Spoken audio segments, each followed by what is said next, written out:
Hello. ओम नमः शिवाय। ओम।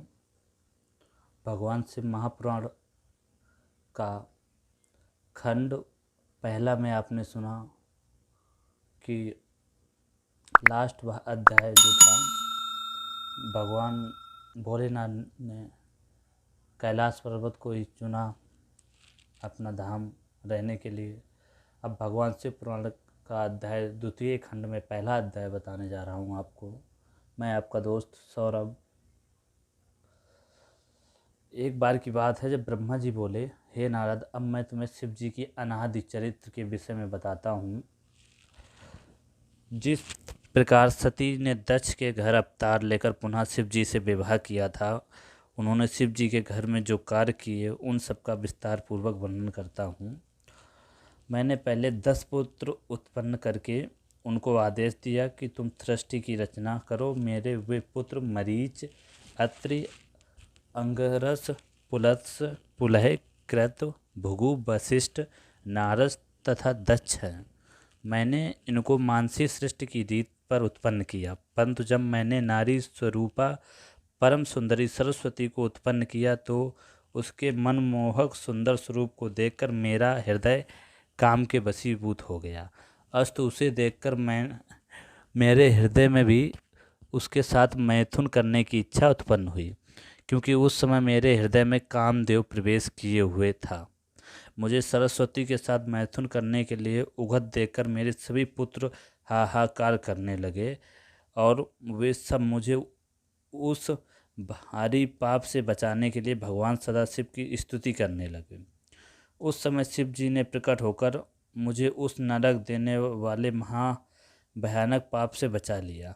सूत जी बोले, हे ऋषियों, ब्रह्मा जी के मुख से यह वृत्तांत सुनकर नारद जी के कुछ देर तक विचार करने के उपरांत उनसे इस प्रकार कहा, हे पिता, आप संपूर्ण सृष्टि के स्वामी तथा सब सृष्टि को उत्पन्न करने वाले हैं।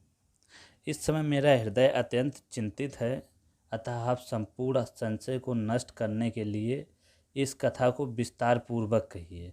आपका मन इस प्रकार क्यों अधीर हुआ? आपकी सेवा करने वाले मनुष्यों को ब्रह्म ज्ञान की प्राप्ति होती है, अतः आपके द्वारा ऐसा कर्म होना अत्यंत आश्चर्य की बात है। ब्रह्मा जी ने उत्तर दिया, हे नारद, तुम ध्यान देकर सुनो। मैं तुम्हें अपने मुख से वृत्तांत भली बात समझाकर कहता हूँ। जब भगवान सदाशिव की माया धन एवं अपरंपार है, उन श्री शिव जी की माया ने मुझे जिस प्रकार नचाया वह कथा मैं तुमसे कहता हूँ। सृष्टि की वृद्धि के हेतु मैंने अपने मुख से एक कन्या को उत्पन्न किया। उसे उत्पन्न कर मेरे हृदय में जो अहंकार उपजा, अहंकार प्रत्येक प्राणी को दुख देता है। अस्तु उस समय शिव जी ने यह लीला दिखाई कि मेरे मुख से एक ऐसी परम सुंदरी स्त्री उत्पन्न हुई जिसके देखने मात्र से संपूर्ण दुख दूर हो जाए। उस स्त्री का नाम था संध्या रखा गया। वैसे अपूर्व सुंदरी मनुष्य लोक में तो क्या देवलोक में भी कोई नहीं थी। उसके नख से शिखा तक नवीन पूर्ण चंद्र के समान प्रभावशालिनी गजगामिनी तथा चंपक वर्ण कामनी को देखकर मेरे हृदय में काम वासना जाग ही उठी और उसके साथ रमण करने की इच्छा से अपने स्थान से उठकर खड़ा हो गया। परंतु दक्ष आदि ने उस समय मुझे ऐसा करने से रोक दिया। तत्परांत वे सब दक्ष आदि मेरे पुत्र स्वयं उसकी ओर आप भरी दृष्टि से देखने लगे। जिस समय मैं अपने मन को उस स्त्री के प्रति अनेक विचार कर रहा था, उसी समय अचानक ही एक अत्यंत सुंदर पुरुष भी वहीं उत्पन्न हो गया। वह मेरे सामने आकर खड़ा हो गया और मुझसे इस प्रकार कहने लगा कि हे पिता, आप मुझे मेरा नाम और काम बता दें। आप मुझे जहाँ रहने की आज्ञा देंगे मैं वहीं रहूँगा। अस्तु आप कृपा करके मेरी इस इच्छा को पूर्ण करें। हे नारद, उस समय पुरुष की बात सुनकर मैं अत्यंत आश्चर्य हुआ। फिर कुछ देर विचार करने के बाद मैंने उससे कहा, हे पुत्र, मेरे उत्पन्न होते ही मेरे हृदय और शरीर के सब अंग कांप उठे थे, अतः मैं तेरा नाम मन्मथ रखता हूँ। इसके अतिरिक्त मनसिज, मनद आदि तेरे नाम होंगे। तू अपने इन 5 बाणों द्वारा अपना सौधन द्वारा सबको वशीभूत कर लेगा। संपूर्ण सृष्टि का हृदय तेरे अधीन रहेगा। इस प्रकार मैंने अपने पुत्र को बहुत से अधिकार प्रदान किए। अपने कार्य को इस प्रकार संपन्न हुआ देखकर मेरे हृदय में प्रसन्नता भर गई तथा अहंकार भी उत्पन्न हुआ। और इसके पश्चात सिंहासन पर बैठे हुए अपने सभी पुत्रों को देखकर मुझे बहुत हर्ष हुआ। मैंने उस पुरुष का जो मनमथ नाम रखा था उसे सभी से बहुत पसंद किया और स्वीकार किया कि कामदेव का पद सबसे बड़ा तथा ऊंचा होगा। इस घटना के उपरांत जब हम सब लोग अपने मन में प्रसन्नता का अनुभव कर रहे थे, कामदेव ने अपने उस धनुष को सीधा किया जिसके चढ़ते ही तीनों लोगों की बुद्धि भ्रष्ट हो जाती है। वह धनुष को चढ़ाए हुए मेरे पास खड़ा हो गया। मन में यह विचार करने लगा कि मैंने उसे जो वरदान दिया है उसकी परीक्षा करके देख ली जाए। अस्तु उसने मेरी पुत्री संध्या को मेरे समीप खड़े हुए देखकर मेरे ही ऊपर अपना मोहक नामक बाण चला दिया। इसके पश्चात उसने मेरे अन्य पुत्रों को भी अपने उस बाण द्वारा मूर्छित कर दिया। उस प्रकार हम सब उसके वशीभूत हो गए। जब उसने यह देखा कि संध्या के ऊपर उसके बाण का कोई प्रभाव नहीं पड़ा, तो उसने संध्या के हृदय पर भी ऐसा बाण मारा कि जिसके कारण वह कामदेव के वश में होकर चंचल और वक्र दृष्टि से सबकी ओर देखने लगी। हम सब लोग बुद्धि भ्रष्ट हो जाने के कारण उसे पकड़ने की इच्छा करने लगे, क्योंकि काम के वशीभूत हो जाने के कारण हमें किसी प्रकार के कुकर्म तथा पाप का विचार नहीं रहा। ओम नमः शिवाय। ओम। द्वितीय खंड का अध्याय दूसरा। ब्रह्मा जी ने कहा, हे नारद जी, मुझे इस प्रकार मोहित देखकर धर्म के पुत्र सत्य को बहुत चिंता हुई। वह दोनों हाथ जोड़कर शिव जी के निकट जा पहुंचा और स्तुति प्रणाम करने के उपरांत उन्हें सब हाल कह सुनाया। उसकी प्रार्थना पर हम लोगों को विरुद्ध व्यवहार से बचाने के निमित्त भगवान सदाशिव शीघ्र ही हम लोगों के बीच प्रकट हो गए। उन्हें देखकर मैं तथा मेरे पुत्र अत्यंत लज्जित हुए और कामदेव को भी बहुत लज्जित हुआ। उस समय शिव जी ने मेरी क्रोधपूर्ण दृष्टि से देखते हुए कहा, हे ब्राह्मण, तुम ऐसे कुमार्गामी क्यों हो गए? तुमने श्रेष्ठ बुद्धि को भुलाकर अपनी पुत्री से भोग करना चाहा। तुम वेद पाठी होते हुए भी इस ज्ञान को भुला बैठे और लज्जा त्याग कर अधर्म कार्य की ओर प्रवृत्ति हुए। यह उचित नहीं है। हमने संसार में बहुत से पापियों को देखा है, परंतु तीनों लोकों में ऐसा पाप करने वाला किसी को नहीं देखा।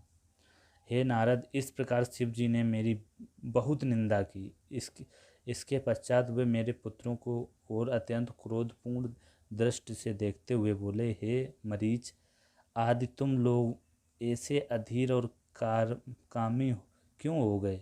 तुम सब ब्रह्मा के पुत्र हो और तुमने वेदों का अध्ययन किया है, फिर इस प्रकार मोहित हुए, इसलिए तुम्हें सहस्त्रों बार का धिक्कार है। हे नारद, भगवान सदाशिव के मुख से निकले हुए इन शब्दों को सुनकर मैं तथा मेरे पुत्र अत्यंत लज्जित हुए। उस समय सबको ऐसा खेद हुआ कि किसी के मुंह से कोई भी शब्द नहीं निकला।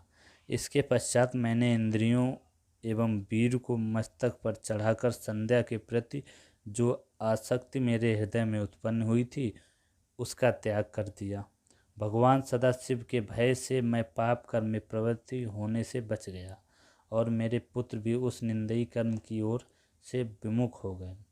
उस समय भय के कारण मेरे शरीर से जो पसीना टपका उससे 64 योगिनियाँ उत्पन्न हुईं, जो संसार से विमुख होकर तपस्या के अतिरिक्त अन्य कोई कार्य नहीं करती हैं।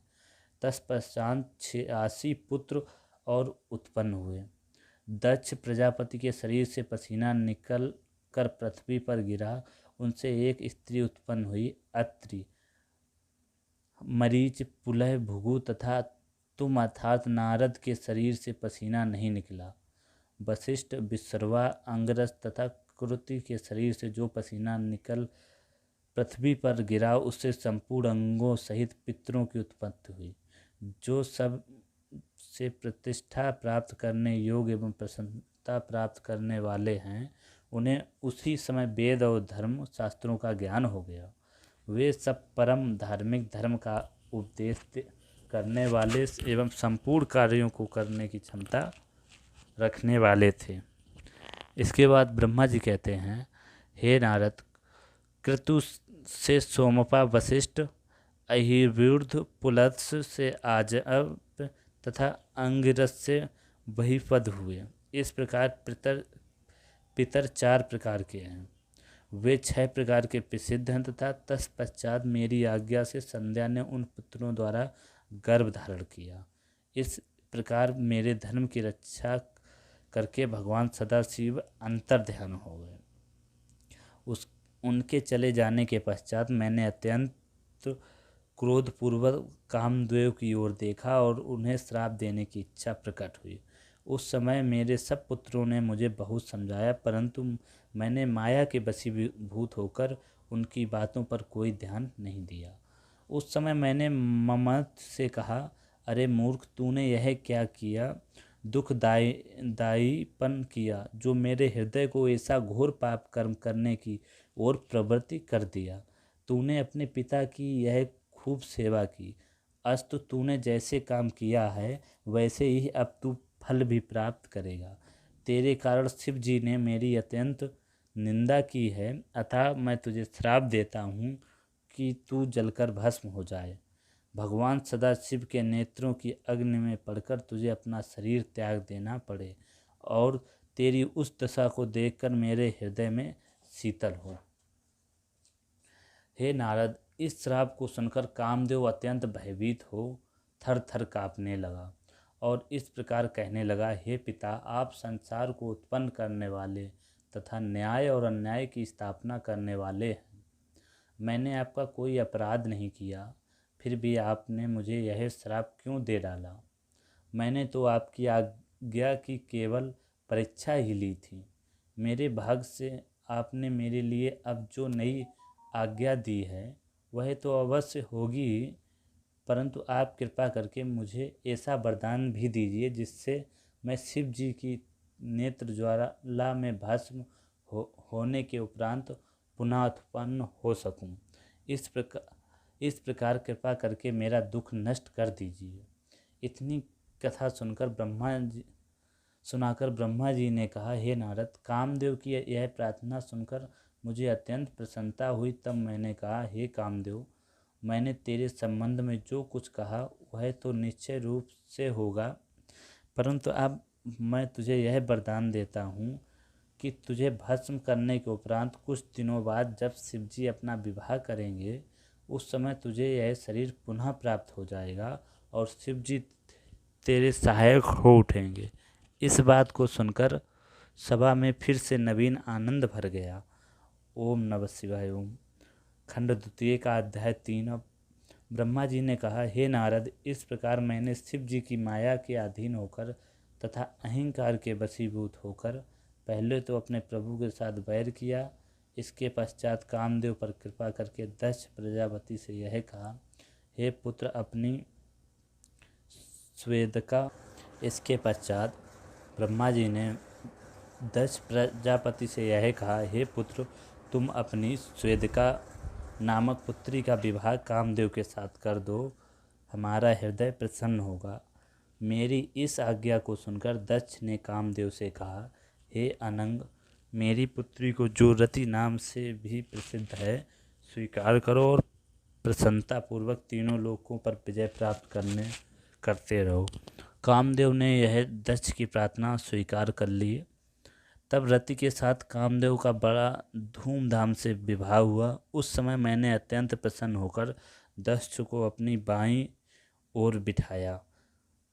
फिर पिता के समान उपदेश करते हुए भगवान सदाशिव ने मुझसे जो शब्द कहे थे उन पर विचार करते हुए दक्ष से बोला, हे दक्ष, शिवजी योगी स्वरूप धारण कर तीनों लोकों को जीत, भोग विलास को त्याग, स्त्रीहीन हो सदैव स्वच्छंद विचरण किया करते हैं। अपनी 10 इंद्रियों पर विजय प्राप्त कर वे स्वाधीन बने हुए हैं। अतः तुम ऐसा कोई उपाय करो जिससे शिवजी सांसारिक रीत के अनुसार अपना विवाह कर लें। ऐसा हो जाने पर हम निश्चिंत हो जाएंगे। शिवजी ने तुम्हें भी बहुत अधिकार दिया है और बड़प्पन के अहंकार में भरकर किसी को कुछ नहीं समझा। यदि विष्णु ने हमसे यह कहा होता तो हम कुछ भी बुरा नहीं मानते। शिवजी हमारे पुत्र होते हुए भी हमारे प्रति ऐसी कटु वचनों का प्रयोग करते हैं और तुमसे भी, जबकि तुम उनके भाई होते हो, इस प्रकार अनादर वचन कहते हैं। सो यह किसी भी हालत में उचित नहीं है। अस्तु, जब शिवजी किसी स्त्री से विवाह नहीं कर लेते तब तक हमारा शोक दूर नहीं होगा। अब सोचने की यह बात है कि संसार में ऐसा कौन सी स्त्री है जिसके ऊपर शिवजी मोहित हो जाएं और उनसे अपना विवाह कर लें तथा वह स्त्री शिवजी की सारी चतुराई को दूर कर दे। यहाँ यह बात ध्यान में रखने की है कि जब कामदेव भी शिवजी को बस में नहीं कर सका तो अन्य देवता उसके समक्ष किस प्रकार ठहर सकते हैं। फिर भी यदि कामदेव कुछ प्रत्ययन करें तो शायद काम बने।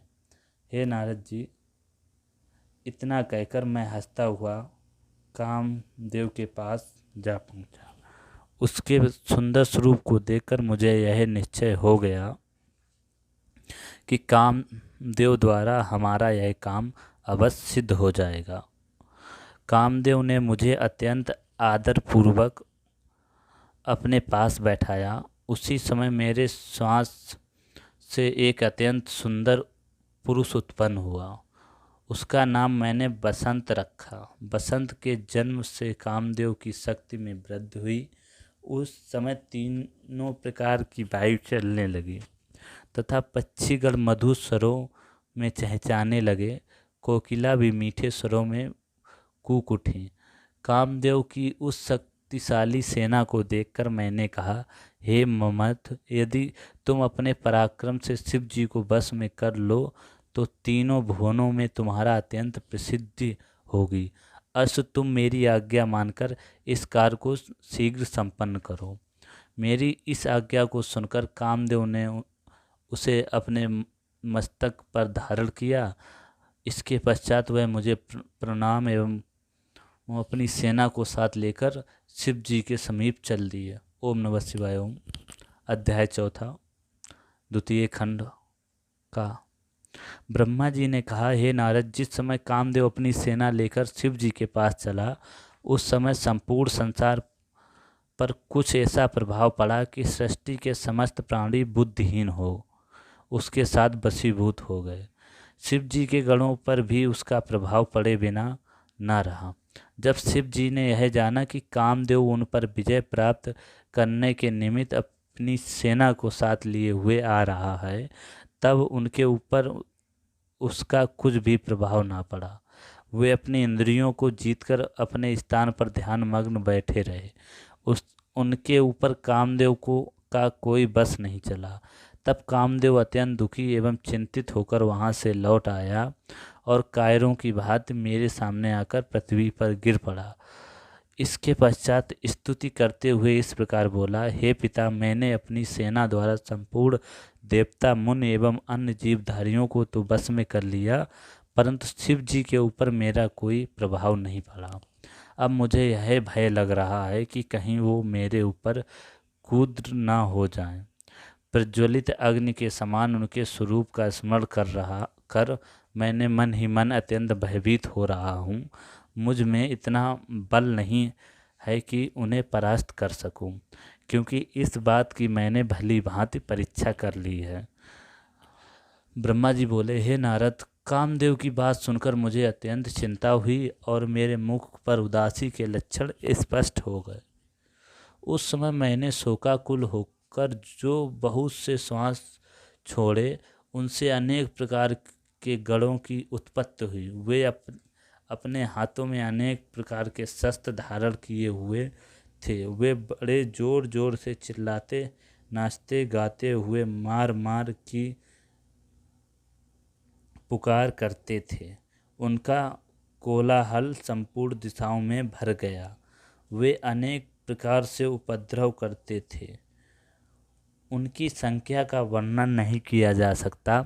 हे नारद, जब उन गणों को कामदेव ने देखा तो मुझसे पूछा, हे पिता, ये लोग कौन हैं? इनका नाम क्या है? मैंने उत्तर दिया, यह सब लोग मार मार शब्द का उच्चारण कर रहे हैं, अतः इनका नाम मार होगा। यह अनंग, तुम इन सेना को अपने साथ लेकर एक बार शिव जी के पास फिर जाओ और ऐसा उपाय करो जिससे शिव जी किसी स्त्री के साथ विवाह करना स्वीकार कर लें।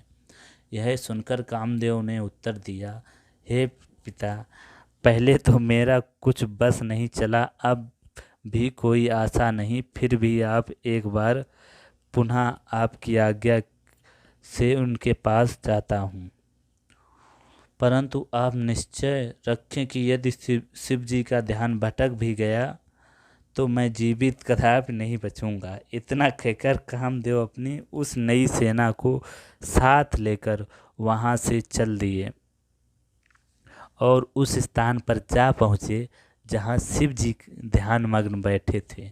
सर्वप्रथम उसने पृथ्वी पर मस्तक रख शिव जी को प्रणाम किया। उसके पश्चात प्रसन्न होता के निर्मित अनेक प्रकार से उनकी स्तुति की।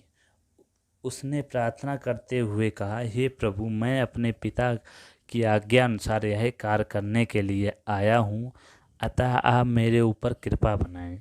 इतना कहकर कामदेव ने अपने साथी बसंत को चारों ओर फैला दिया। उस समय संसार के किसी भी प्राणी का धैर्य स्थिर ना रह सका, परंतु इतने पर भी शिव जी का ध्यान विचलित ना हुआ। कामदेव का उस समय भी यह बड़ा सौभाग्य रहा कि शिव जी ने उसे निर्भिवान अनुमान का भस्म नहीं कर दिया। तत्पश्चात कामदेव लज्जित होकर पुनः मेरे पास लौट आया और बोला, हे पिता, शिव जी पर मेरा इस बार भी कोई बस नहीं चला। यदि आप चाहते हैं कि शिव जी का विवाह अवश्य करें तो किसी अन्य उपाय का आश्रय लीजिए। इतना कहकर कामदेव अपने घर को चला गया। उस समय मुझे अत्यंत निराशा तथा चिंता हुई। जब कोई उपाय ना सूझा तो मैंने विष्णु जी का ध्यान किया और बहुत प्रकार से उनकी स्तुति की। ब्रह्मा जी बोले, ओम नमः शिवाय ओम। अध्याय 5वां, द्वितीय खंड, महाशिव पुराण का। ब्रह्मा जी बोले, हे नारद, मैंने भगवान विष्णु की विनती कर कहा, हे प्रभु, आप अपना सेवक जानकर मेरा दुख दूर कीजिए। हे दीनु बंधु, आप अपने सेवक के हित के लिए ही अवतार लेते हैं, अतः इस समय आप प्रकट हो गए। जिस समय मैंने उन्हें प्रणाम किया उस समय वे हंसकर कहने लगे, हे ब्रह्मा, आपने हमें किस लिए स्मरण किया है? आपको कौन सा कष्ट है?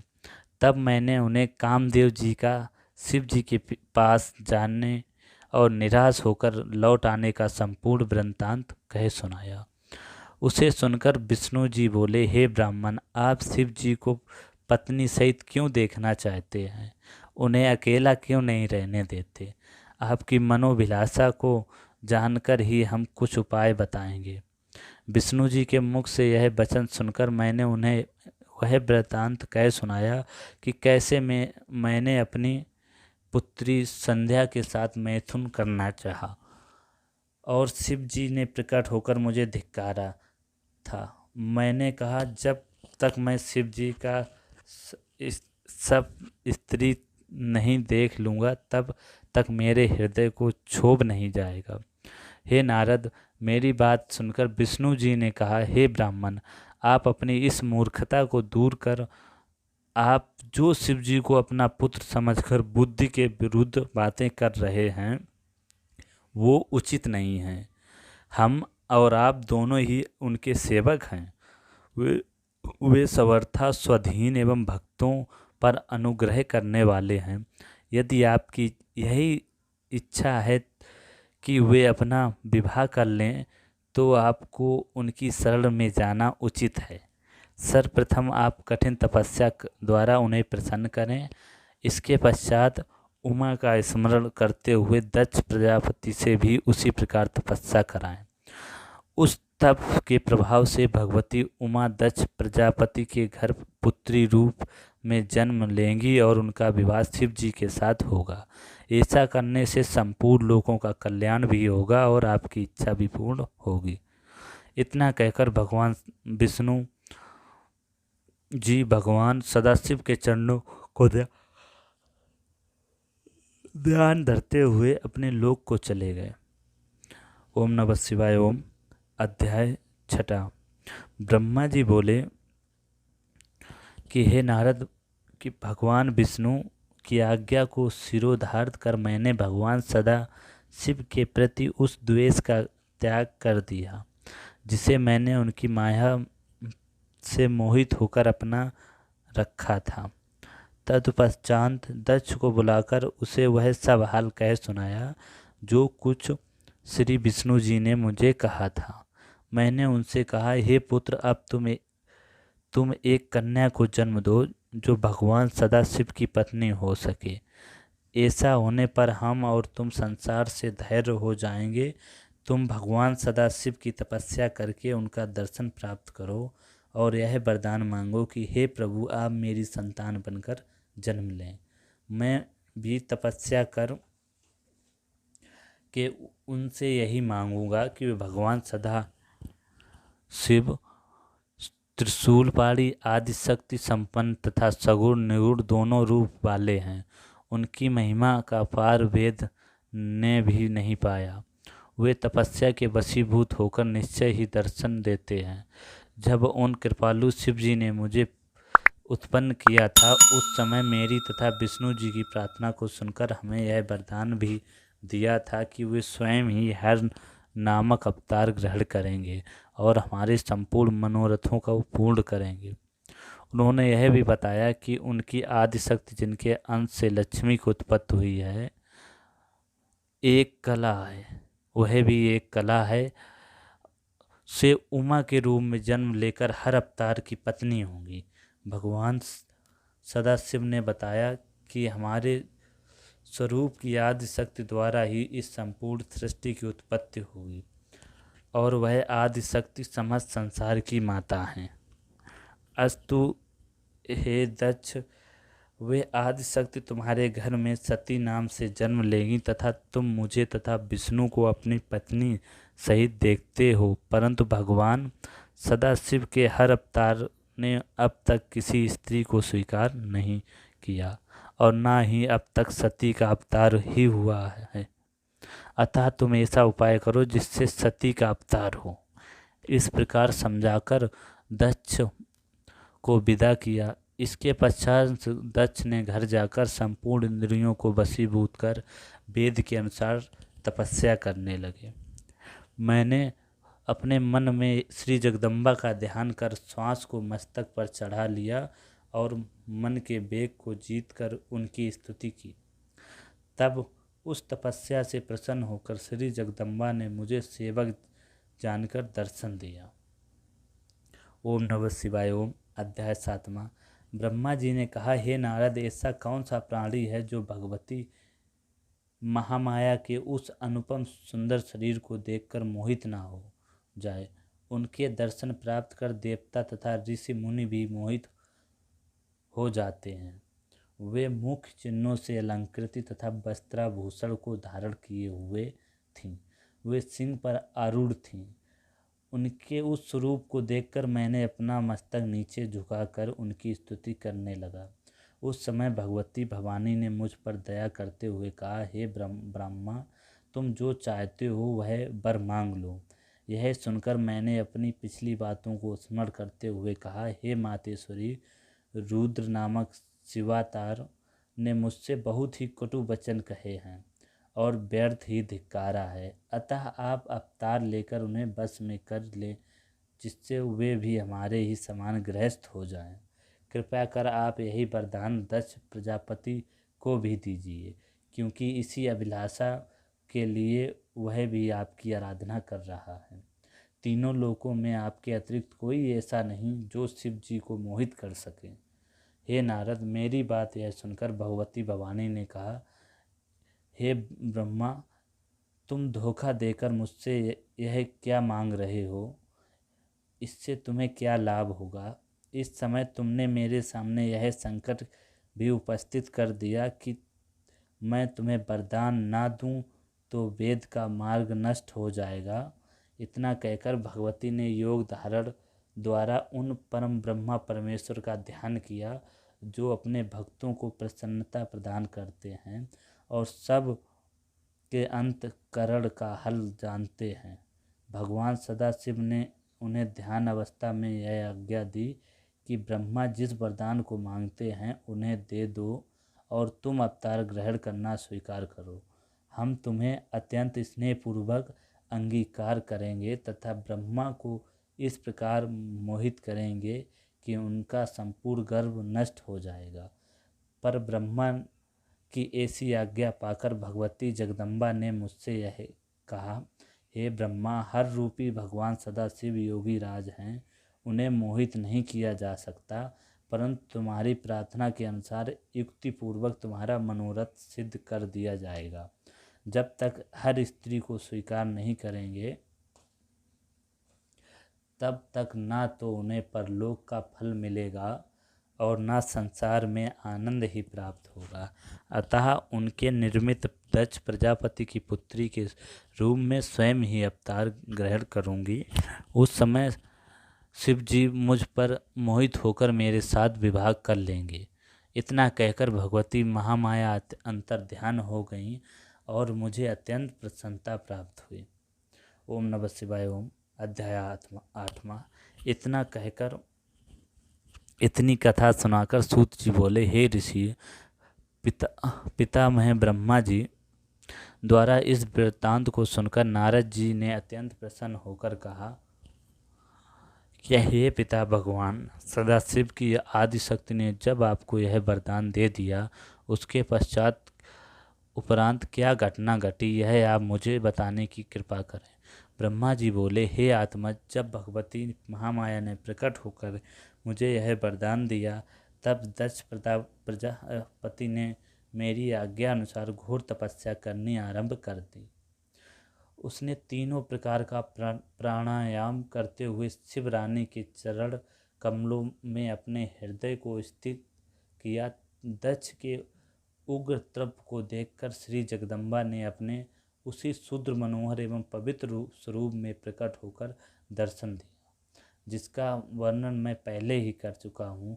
दक्ष ने उन्हें प्रणाम स्तुति करते हुए कहा, हे भगवती, मैं आपकी शरण में आया हूँ, आप मुझे अपना सेवक जानकर मेरे ऊपर कृपा करो। उसकी स्तुति को सुनकर भगवती बोली, हे दक्ष, तुम्हारी जो इच्छा हो वह मुझसे मांग लो, मेरे लिए कोई वस्तु अदेय नहीं है। यह सुनकर दक्ष ने कहा, हे मातेश्वरी, आप मेरी पुत्री बनकर मेरे घर में अवतार लें और हर के मन को मोहित करें। इस कार्य में मेरा ही कोई प्रयोजन नहीं है, अपितु तीनों लोगों का उपकार भी सन्निहित है। मैंने मोक्ष को का वरदान न मांगकर आपसे जो यह प्रार्थना की है वह पूर्ण होनी चाहिए। दक्ष की प्रार्थना सुनकर भगवती महामाया ने कहा, हे दक्ष, तुम जो चाहते हो वही होगा। तुम्हारी पत्नी के गर्भ से उत्पन्न होकर शिव जी की अर्धांगिनी बनूंगी, परंतु तुम अपने मन में किसी प्रकार का अहंकार नहीं करना, अन्यथा तुम्हारा संपूर्ण गर्भ नष्ट हो जाएगा। ये इतना कहकर श्री जगदम्बा अंतर्ध्यान हो गईं और दक्ष अत्यंत प्रसन्न होकर अपने घर को लौट आया। इसके पश्चात दक्ष ने 10 सहस्त्र मानस पुत्रों की उत्पत्ति की।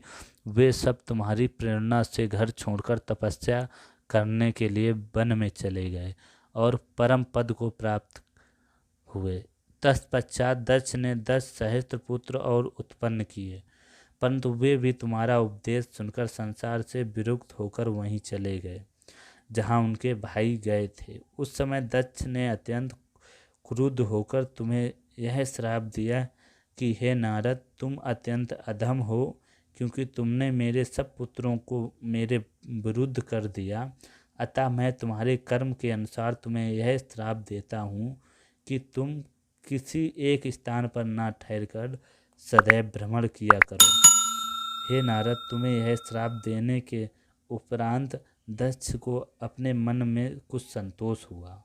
तब उसने अपने मन में यह निश्चय किया कि अब कुछ मैथुनी सृष्टि उत्पन्न करनी चाहिए। यह विचार करके दक्ष ने अपने हृदय में भगवती जगदम्बा का ध्यान किया। उस समय श्री जगदम्बा ने भी अपने मन में यह विचार किया कि अब मुझे दक्ष के घर जन्म लेकर उसका मनोरथ पूर्ण करना चाहिए।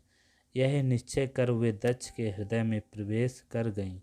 उस समय दक्ष को प्रजापति को अत्यंत प्रसन्नता प्राप्त हुई और भगवती के तेज से उनका शरीर प्रदीप्त हो उठा। तो इसके पश्चात शुभ अवतार पाकर दक्ष ने उस तेज को अपनी पत्नी के में स्थिर कर दिया। ओम नमः शिवाय। ओम। अध्याय 10वां खंड, द्वितीय खंड का। ओम नमः शिवाय। ओम। अध्याय 9वां, द्वितीय खंड का। ब्रह्मा जी ने कहा, हे नारद, जब दक्ष की पत्नी गर्भवती हुई उस समय बहुत धूमधाम से उत्सव मनाया गया। दक्ष ने रीत के अनुसार उनकी पूजा की। मैंने तथा विष्णु ने भी उस उत्सव में सम्मिलित होकर दक्ष की पत्नी की सेवा एवं स्तुति करने के पश्चात दक्ष की प्रशंसा की। सभा समाप्त होने के पश्चात हम सब लोग अपने अपने लोक को लौट आए। 9 महीने बीतने के पश्चात जब 10वां महीना आरंभ हुआ तब चारों ओर अपने आप आनंद के दृश्य प्रकट हुए। सभी मन में हर्षित थे। आकाश में बाजे बजने लगे। ऐसे परमोत्तम समय श्री महारानी जगदम्बा अवतरित हुई। तीनों लोकों में प्रसन्नता भर गई। उस समय कोई मनुष्य दुखी दिखाई नहीं देता था। तब मैं विष्णु तथा समस्त ऋषि मुनि एकत्र होकर दक्ष प्रजापति के घर गए। अत्यंत प्रसन्नता के साथ बाजे बजने लगे। सब लोग देवी की स्तुति करके कहने लगे, हे शिवा, शिवरानी, तुम संपूर्ण संसार की राजरानी हो। तुम्हारी महिमा अपरंपार है, जिसका पार वेद नहीं पा सके। तुम सबकी माता तथा सबको प्रसन्नता प्राप्त कराने वाली हो। इस प्रकार हम सब विनय करके अपने अपने स्थान को चले गए। जब दक्ष की पत्नी ने अपनी पुत्री का मुख देखा तो उनको हृदय के ज्ञान से आभास हुआ कि यह आदि शक्ति हैं तथा इनसे हमारे यहाँ अवतार लिया है। माता उस कन्या का अद्वितीय सौंदर्य देखकर पहचान गई। तब उस देवी ने अपनी माता को अष्टभुजा, महातेजस्वी, मेघ सदृश, श्याम वर्ण, नख झलकते हुए अंग, अत्यंत सुडौल, परम सुंदरी, सब प्रकार के आभूषणों तथा वस्त्रों से शोभित कर दिया तथा कानों में कुंडल, हाथों में कंकड़, कंठ में हार, माथे पर बिंदी से सज्जित शशि मुख का दर्शन किया। ओम नमः शिवाय। ओम। अध्याय 10वां। ब्रह्मा जी बोले, हे नारद, देवी स्वरूप अपनी पुत्री का ऐसा रूप देखकर माता करवद्ध होकर उसकी स्तुति करने लगी और कहने लगी, मैं जानती हूँ कि तुम आदि शक्ति तथा सृष्टि की माता हो। तुमने हमारे ऊपर कृपा करके हमारे घर में अवतार लिया है। अस्तु, तुम हम पर अनुग्रह करो और मेरे मन में अपने स्वरूप को स्थिर करो। इस समय तुम अब मुझे अपना स्वरूप बाल रूप में ही दिखाओ। मैंने तुम्हें पहचान लिया है। मैं जानती हूँ कि तुम अपनी प्रतिज्ञा का पालन किया है। वैसे मैं तुमको क्या पहचान सकती हूँ, क्योंकि अंत में वेद भी तुम्हारी स्तुति करके हार मानकर चुप हो जाते हैं। उसी समय दक्ष प्रजापति ने आकर बड़े प्रेम से स्तुति की और कहा, तुमने अपने वचन का पालन कर मेरे घर में अवतार लिया। मैं तथा मेरे भाई वेद सब जीवन मुक्त हो गए। तुम्हारी महिमा अपरंपार है। तुम केवल पूजा और तप के बस में हो जैसा कि राजा सूरत का तप साक्षी है। वह अपने तप से परम पद प्राप्त कर सका। तुम्हारा शंभु और निशुंभ ने भी क्रोध एवं वैमनस्य से मन नहीं लगाया, तो भी वे ध्यान करने से परम गति को प्राप्त हुए। इसी प्रकार दक्ष ने महामाया की अत्यंत स्तुति करके अंत में यह प्रार्थना की कि अपना यह मनोमख रूप हमारे हृदय में बसाकर अब जो रूप समय के योग हो उससे आप धारण कीजिए, जिससे प्रसन्नता प्रकट हो। इस प्रकार दक्ष तथा उसकी पत्नियां अर्थात अपने माता पिता की बातें सुनकर श्री देवी जी बोली कि हे दक्ष तथा हे दक्ष पत्नी, तुम दोनों ही ने हमारी उपासना की है। हमने भी वरदान के अनुसार तुम्हारे घर पर अवतार लिया है। अब तुमको यही उचित है कि तुम जिस प्रकार मुझे शक्ति समझते हो उसी प्रकार का विश्वास रखते हुए कभी गर्व ना करना। देवी जी इतना कहकर कन्या का रूप धारण कर संसार की रीत के अनुसार रोने लगी। तब यह रोदन सुनकर कुल की असंख्य नारियां समस्त वाणियां एकत्र हो गईं। उन सब ने पुत्री को देखकर प्रसन्नता प्रकट की। उस दिन नगर में सर्वत्र प्रसन्नता छाई हुई थी। चारों ओर से जय जय नाद गूंज रहा था। दक्ष तथा उसकी पत्नी ने वेद एवं कुल के नियमानुसार सब रीत की तथा बहुत सा धन दान स्वरूप बांटा। उस समय मैं तथा विष्णु जी देवताओं और मुनियों के साथ लेकर वहां जहाँ उपस्थित हुए तथा दक्ष के निवेदन के अनुसार हमने उस कन्या का नाम सती रखा। दक्ष के यहाँ पुत्री उत्पन्न होने से इस आनंदोत्सव की तीनों लोकों में चर्चा हुई। दक्ष प्रजापति तथा दक्ष पत्नी ने पुरुषों एवं स्त्रियों का समुचित आदर सत्कार किया। इसके पश्चात सब लोग अपने अपने घर को चले गए। दक्ष अपनी पत्नी सहित सती के प्रेम में निमग्न होकर सब कुछ भूल गए। सती चंद्रकला की भांति दिन दिन बढ़ने लगी। वे प्रतिदिन शिव की पत्नी का पाठ करती तथा सदा शिव का ध्यान करती। वे पार्थिव पूजन करती तथा माता पिता की प्रसन्नता की ओर अधिक ध्यान देती। यद्यपि उनका शिव में अधिक ध्यान रहता, परंतु इस बात को वो किसी पर प्रकट ना होने देती। सती इसी प्रकार के विचित्र खेलों में मग्न रहती। जब कुछ बड़े हुई तो उनके मुख की ओर क्रांति दूनी हो गई। उनकी सुंदरता की समानता तीनों लोकों में कोई भी नहीं कर सका। लक्ष्मी मोहिनी भी उनकी सुंदरता की समानता न करके अंत में पराजय मान गए।